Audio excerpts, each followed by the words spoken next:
Do you know many people are having trouble with using the programs on the Indesit IWDC 6105?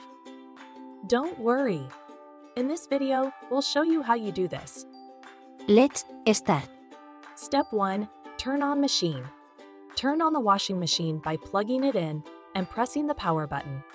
Step 2. Select program. Select the desired program using the program selection knob for specific types of laundry. Step 3. Adjust settings. Adjust the temperature and spin speed to match your laundry load using the respective knobs. Step 4. Add detergent. Add detergent and fabric softener into the compartments in the detergent drawer. Step 5. Load laundry. Load the laundry into the drum without overloading, then close the door securely. Step 6. Press Start. Press the Start button to begin the selected program. By following these steps, you should be able to easily use the programs on your Indesit IWDC 6105 washing machine. Still need help? Visit our website for the complete manual. There you will also find questions and answers from other Indesit users.